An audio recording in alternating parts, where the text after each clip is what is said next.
जिस तरीके से दिल्ली का प्रदूषण लगातार बढ़ रहा है, अलग अलग लोग प्रोटेस्ट कर रहे हैं, आज आप भी आए हैं दिल्ली के जंतर मंतर पर प्रोटेस्ट करने के लिए, क्या पूरा मामला है? थोड़ा आप हमें समझाइए ताकि दर्शक जो देख रहे हैं उनको भी समझ आए। ये बात सच है कि दिल्ली का जो रिज, जो हम हरा फेफड़ा बुलाते हैं, यहाँ एक project, multi storeyed project, ultra luxurious project approve किया गया है डीडीए और एमसीडी ने, जबकि ये बिल्कुल ही इलीगल है। रिज में कोई भी construction without the right approvals नहीं कर सकते हैं। इसके बावजूद सेंट्रल गवर्नमेंट की जो ज़मीन है, 1966 से ये सेंट्रल गवर्नमेंट की ज़मीन है, ये वन विभाग भी इस केस लड़ रहा है कि हाँ इन्होंने पेड़ भी काट दिए हैं, इलीगली सिग्नेचर्स फॉर्ज किए हैं, काफ़ी मसले हैं।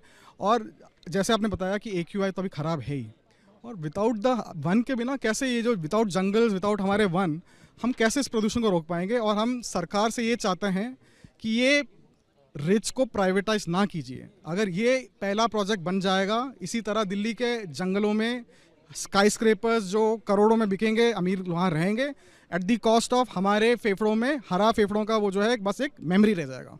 लेकिन इसके बावजूद हम देख रहे हैं इस ग्रैब 3 और ग्रैब 2 के दौरान भी बिल्डर अभी भी काम कर रहा है। आज भी हम देखने आए थे, वहाँ सुबह वहाँ काम कर रहा था वो।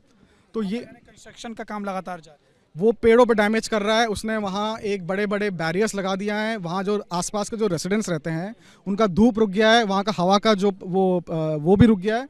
तो हम तो चाहते हैं कि अथॉरिटीज़, दिल्ली सरकार और सेंट्रल गवर्नमेंट अपनी अमानत, अपनी ज़मीन वापस लें और प्राइवेटाइजेशन ना होने दें दिल्ली रिच का। मतलब मैं ये कहूँगा कि 15 साल पहले मैं इस B1 ब्लॉक में मूव किया था। इतना अच्छी हमारी कॉलोनी होती थी, 5000 से ज़्यादा लोग रहते हैं यहाँ पे, और बीच में एक बहुत बड़ा जो एरिया था, लैंड था, जो ग्रीन हम जिसको कहते थे लैंड था, वो बच्चों के लिए खेलने के लिए जगह शायद बनी जा रही थी। लेकिन क्या पेपर में काम हुआ, क्या बिल्डर ने किसके साथ क्या मिलके क्या इसको अप्रूवल कराया है कि अब वो दिख रहा है कि वो एक अवैध शायद काम शुरू हो गया है और बिल्डिंगें शुरू हो गई हैं। डीडीए और एमसीडी से अप्रूवल हो चुका है?